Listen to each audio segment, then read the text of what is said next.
दोस्तों mechanical equilibrium के और कुछ एग्जांपल्स इस वीडियो में हम सॉल्व करेंगे। अगर दोस्तों आपने इसका पार्ट नंबर 21 लास्ट पार्ट जो है वो नहीं देखा है तो आपको वो देखना होगा, फिर यहाँ पे आइए। तो दोस्तों ये जो पेज नंबर 68 है आपका जो टेक्स्ट बुक है गवर्नमेंट का, उसके अंदर एग्जाम्पल नंबर 4.10 हम सॉल्व करने वाले हैं। तो रीड करिए दोस्तों, आपके स्क्रीन पर दिख रहा है। A uniform wooden plank of mass 30 kg supported symmetrically by two light identical cables. तो यहाँ पे दोस्तों एक यूनिफॉर्म वुडन प्लैंक है जो कि दो आइडेंटिकल केबल्स के साथ यहाँ पे अटैच किया गया है। ओके, और ये जो वुडन प्लैंक है इसका मास है दोस्तों यहाँ पे 30 kg।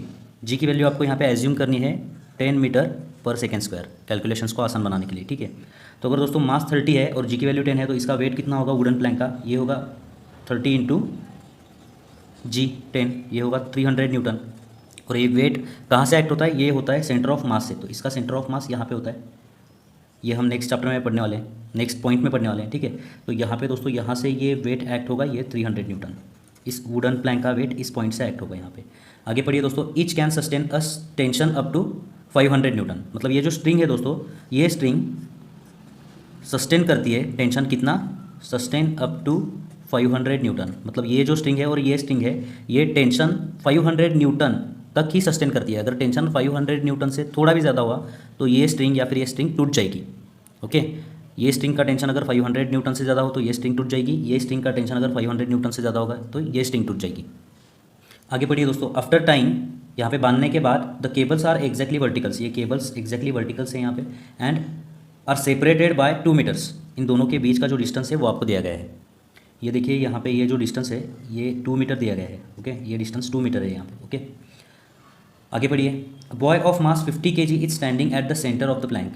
एक लड़का है दोस्तों यहाँ पे जिसका मास कितना है? जिसका मास 50 kg है। ये यहाँ पे सेंटर पे खड़ा है। Is interested in walking on the plank. ये लड़का इस प्लैंक पर चलना चाहता है। How far he can walk. इसका मतलब क्या है दोस्तों? ये लड़का इस स्ट्रिंग पर, ये जो प्लैंक है इसके ऊपर चलना चाहता है, तो ये यहाँ से कितनी दूर तक जा सकता है, इधर या फिर इधर, ताकि ये स्ट्रिंग ना टूट पाए। तो सबसे पहले देखते हैं दोस्तों, जब ये लड़का यहाँ पे खड़ा है तब यहाँ का टेंशन T1 और यहाँ का टेंशन T2 कितना आता है। ठीक है, तो जब लड़का यहाँ पे खड़ा है दोस्तों तब देखिए ये जो वुडन प्लैंक है इसके ऊपर कौन कौन से फोर्सेस एक्ट होंगे। एक यहाँ पे टेंशन T1, दूसरा यहाँ पे टेंशन T2। ओके, तीसरा इसका वेट नीचे की तरफ 300 न्यूटन।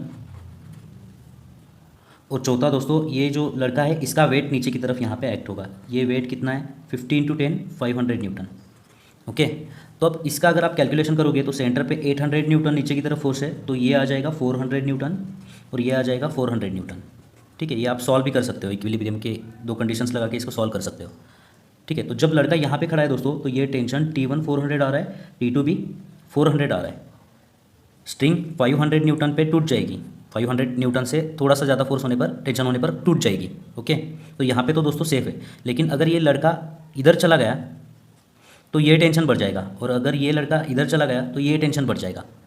ठीक है, तो आपको क्या यहाँ पे पता करना है कि ये जो लड़का है वो यहाँ से कितनी दूर तक चलेगा ताकि ये स्ट्रिंग ना टूटे। मैक्सिमम डिस्टेंस आपको यहाँ पे फाइंड आउट करना है। ठीक है, तो हम यहाँ पे एज्यूम करते हैं कि ये जो लड़का है, ये लड़का मैक्सिमम यहाँ तक चलने पर, जब ये लड़का यहाँ से यहाँ जाएगा, यहाँ से इसका डिस्टेंस हम एज्यूम करते हैं x, यहाँ से x डिस्टेंस पर जाएगा, तब यहाँ का टेंशन हो जाएगा 500 न्यूटन। ओके, और यहाँ से एक कदम और भी उसने इधर बढ़ाया तो इधर का टेंशन बढ़ जाएगा और ये स्ट्रिंग टूट जाएगी। तो यहाँ तक वो चल सकता है। ये आपको x डिस्टेंस यहाँ पे फाइंड आउट करना है। तो जब वो लड़का यहाँ से यहाँ जाएगा, इस पॉइंट पर जाएगा, तब यहाँ का टेंशन 500 न्यूटन होगा। ओके, तब आपको इस प्लैंक की फ्री बॉडी डायग्राम यहाँ पे निकालनी है। यहाँ पे मैं नीचे निकालता हूँ। तो देखिए इसके ऊपर कौन कौन से फोर्सेस लगेंगे। यहाँ पे लगेगा T1। ओके, इस पॉइंट पे T1, इस पॉइंट पे यहाँ पे देखिए इसका वुडन प्लैंक का वेट नीचे की तरफ 300 न्यूटन। अब दोस्तों ये लड़का यहाँ पर नहीं है, वो यहाँ पर जा चुका है, तो यहाँ पे ये फोर्स एक्ट होगा नीचे की तरफ। कितना ये है दोस्तों, इसका वेट कितना है? 500 न्यूटन। तो यहाँ पे आप 500 न्यूटन यहाँ पे ऐसे भी दिखा सकते हो या आप यहाँ से नीचे भी दिखा सकते हो। ठीक है, दूसरा है दोस्तों यहाँ पे इस पॉइंट पे टेंशन लगेगा ऊपर की तरफ, जो कि है 500 न्यूटन। जब लड़का यहाँ पे आएगा तब टेंशन 500 न्यूटन होने वाला है। यहाँ से एक कदम भी और उसने इधर चलाया तो ये टेंशन 500 से ज़्यादा होगा और ये स्ट्रिंग टूट जाएगी। आपको ये x डिस्टेंस फाइंड आउट करना है दोस्तों यहाँ पे।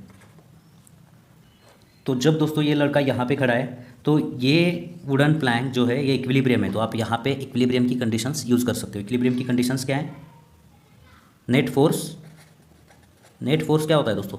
जीरो। तो नेट फोर्स क्या है यहाँ पे? T1 ऊपर की तरफ एक्ट हो रहा है तो प्लस ये 300 नीचे की तरफ माइनस ये 500 नीचे की तरफ माइनस ये 500 ऊपर की तरफ plus, okay, is equal to zero. ये 500 कैंसिल हो जाएगा। T1 की वैल्यू आपको मिल जाएगी 300। लेकिन दोस्तों T1 आपको यहाँ पे फाइंड आउट नहीं करना है, आपको फाइंड आउट क्या करना है दोस्तों? आपको फाइंड आउट करना है ये एक्स डिस्टेंस, ओके। ये डिस्टेंस कितना है दोस्तों? यहाँ से यहाँ डिस्टेंस ये 2 मीटर है तो ये दोस्तों यहाँ पे 1 मीटर होगा।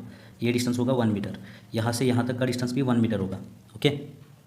अब दोस्तों हम यहाँ पे यूज़ करते हैं दूसरी कंडीशन जो कि है net torque is equal to zero. Clockwise आपको प्लस लेना है, एंटी क्लॉकवाइज माइनस लेना है यहाँ पे, ठीक है। तो कौन से पॉइंट के अबाउट हम टॉर्क लेंगे? हम इस ए पॉइंट के अबाउट लेंगे, okay. Net torque about A is equal to zero. तो ये टेंशन T1 का टॉर्क अबाउट ए क्या होगा? ये जीरो आता है, ये हम देख चुके हैं दोस्तों। T1 इंटू डिस्टेंस जीरो है तो ये जीरो आ जाएगा। ये 300 न्यूटन का टॉर्क अबाउट ए क्या होगा दोस्तों? 300 इंटू 1 क्लॉकवाइज है, यहाँ पे देखिए ये क्लॉकवाइज है तो यहाँ पे प्लस आ जाएगा। प्लस 300 इंटू 1 एंगल 90 है तो आपको यहाँ पे साइन का इस्तेमाल करने की ज़रूरत नहीं, साइन थीटा का, ठीक है। दूसरा ये 500 न्यूटन का टॉर्क क्या होगा दोस्तों? ये भी क्लॉकवाइज है यहाँ पे तो प्लस होगा। 500 इंटू यहाँ से दोस्तों यहाँ तक का डिस्टेंस क्या है? ये 1 है, यहाँ पे देखिए ये 1 है प्लस ये x है तो डिस्टेंस क्या होगा यहाँ पे? 1 प्लस एक्स, यहाँ से यहाँ तक का डिस्टेंस, ओके। तो 500 into 1 plus x into sine 90 use करने की ज़रूरत नहीं है, ठीक है। ये T2 का टॉर्क क्या होगा दोस्तों? यहाँ पे T2 का टॉर्क ये होगा एंटी क्लॉकवाइज तो यहाँ पे आपको माइनस लिखना है। फोर्स ये टेंशन कितना है? 500 इंटू ये डिस्टेंस कितना है यहाँ से यहाँ तक का? ये है 2 इज इक्वल टू जीरो। तो ये नेट टॉर्क है अबाउट पॉइंट ए, ठीक है। तो इसको आपको यहाँ पे सॉल्व करना है। मैं यहाँ पे लिखता हूँ 300 इंटू 1 300 प्लस 500 इंटू 1 प्लस एक्स, 500 इंटू 1 500 प्लस 500 इंटू एक्स 500 एक्स minus 500 into 2 1000 is equal to zero. तो यहाँ से आप x की वैल्यू फाइंड आउट कर सकते हो दोस्तों। कैसे करना है? यहाँ पे देखिए दोस्तों ये 800 होगा minus 1000 into 800 minus 200, okay. So 500x minus 200 is equal to zero. यहाँ से दोस्तों 500x is equal to 200, therefore x is equal to what? 200 divided by 500, 2 zeros cancel, x will be equal to what? 0.4 metre.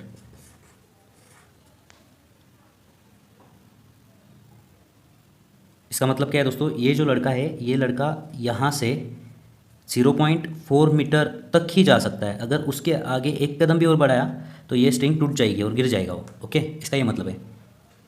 तो दोस्तों ये जो question number 3 है उसके अंदर सब क्वेश्चन नंबर 14 देखिए, रीड करिए।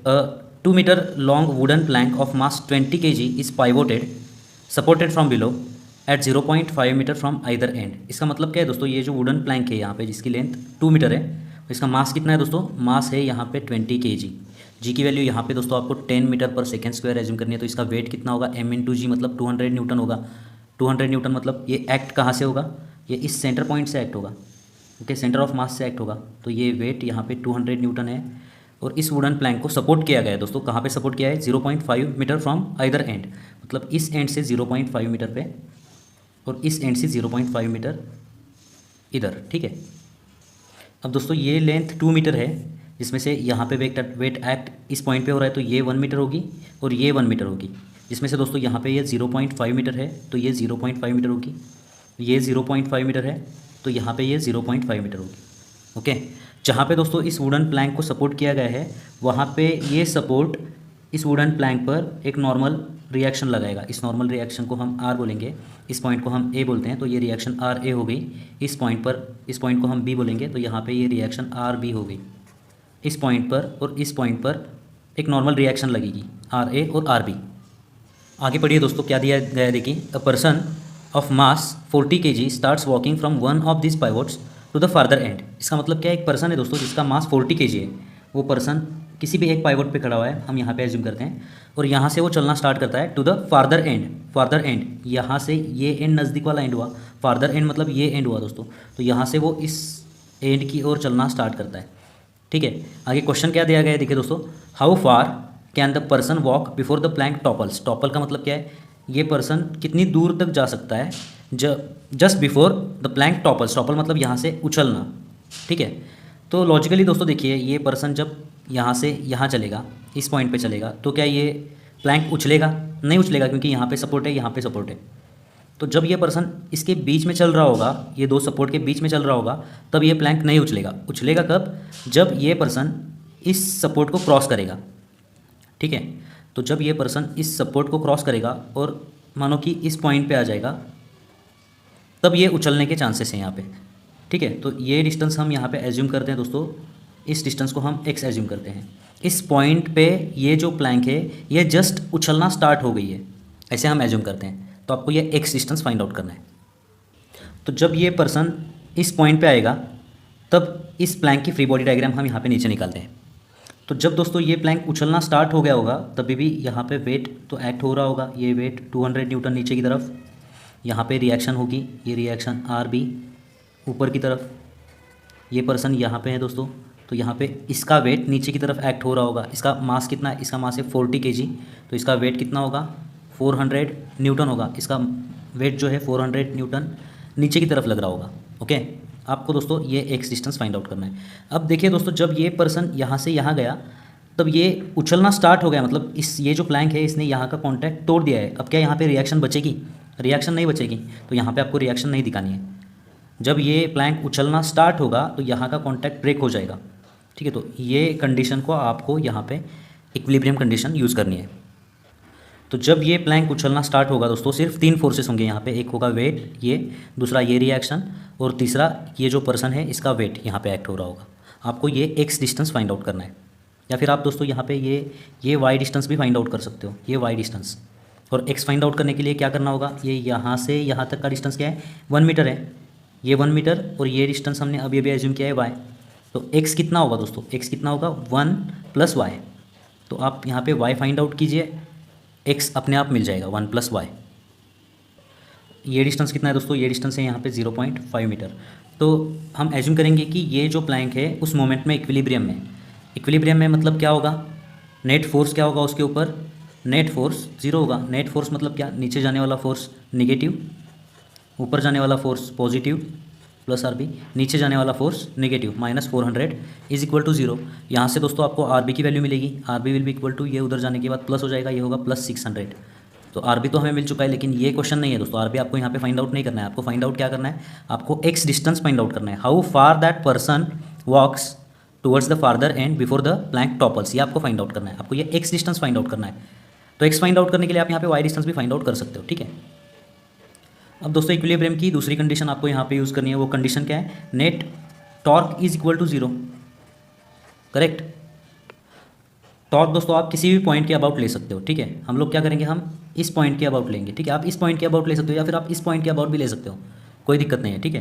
तो अब हम इस पॉइंट के अबाउट लेंगे, इस पॉइंट को हम नाम देते हैं O। So net torque about O is equal to 0, ये कंडीशन हम यहाँ पे यूज़ करेंगे। तो इस पॉइंट के अबाउट इस फोर्स का टॉर्क क्या होगा? 0 होगा। 200 इंटू परपेंडिकुलर डिस्टेंस उसमें है ही नहीं, तो 0 होगा ये, ओके। इसका RB का टॉर्क क्या होगा दोस्तों? ये एंटी क्लॉकवाइज होगा। एंटी क्लॉकवाइज हम माइनस एज्यूम करते हैं, तो -RB कितना यहाँ पे 600 इंटू ये डिस्टेंस कितना है यहाँ पे 0.5, ओके। फिर ये जो 400 न्यूटन है दोस्तों, इसका टॉर्क क्या होगा? इसका टॉर्क क्लॉकवाइज है, तो प्लस होगा, +400 इंटू ये पॉइंट और ये पॉइंट के बीच का डिस्टेंस कितना है दोस्तों?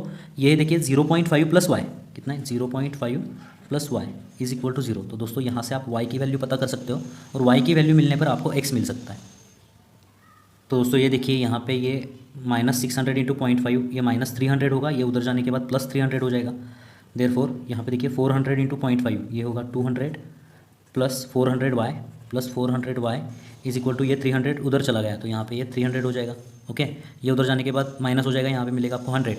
सो 400y इज इक्वल टू 300 - 200, 100 हो जाएगा यहाँ पे, okay. Therefore y is equal to 100 divided by 400।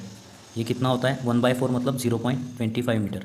तो y तो दोस्तों आपको यहाँ पे 0.25 मीटर मिल चुका है, मतलब ये डिस्टेंस आपको 0.25 मिल चुका है। लेकिन आपको यहाँ से मैक्सिमम डिस्टेंस फाइंड आउट करना है। तो x क्या होगा? Therefore x is equal to क्या होगा? 1 + y। 1 + y मतलब 1 + 0.25, 1.25 मीटर। इसका मतलब क्या है? ये जो पर्सन है, ये पर्सन यहाँ से 1.25 मीटर तक अगर चल रहा है तो प्लैंक टॉपल नहीं होगा। जब वो इस पॉइंट पर पहुँचेगा तब प्लैंक जस्ट टॉपल होना स्टार्ट होगा, और इसके आगे एक कदम भी बढ़ाया तो प्लैंक टॉपल हो जाएगा, ओके। दोस्तों नेक्स्ट क्वेश्चन सॉल्व करने से पहले आपको यहाँ पे देखिए ग्रेविटेशनल फोर्स क्या होता है इसके बारे में पता होना जरूरी है। नेक्स्ट चैप्टर दोस्तों हम ग्रेविटेशन पढ़ने वाले हैं, उसके अंदर इसको डीप में पढ़ेंगे, लेकिन यहाँ पे सिर्फ ध्यान में रखिए दोस्तों। सपोज यहाँ पे एक मास है m1 और यहाँ पे एक दूसरा मास है m2, ओके, और इन दोनों के बीच का जो डिस्टेंस है वो है सपोज यहाँ पे r।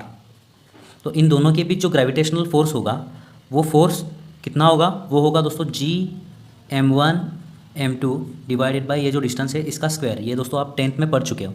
मतलब ये ऑब्जेक्ट इस ऑब्जेक्ट को F फोर्स से अपनी तरफ अट्रैक्ट करेगा और ये ऑब्जेक्ट भी इस ऑब्जेक्ट को सेम फोर्स से अपनी तरफ अट्रैक्ट करेगा, ठीक है। तो ये फोर्स का फॉर्मूला आपको ध्यान में रखना जरूरी है नेक्स्ट एग्जांपल को सॉल्व करने के लिए।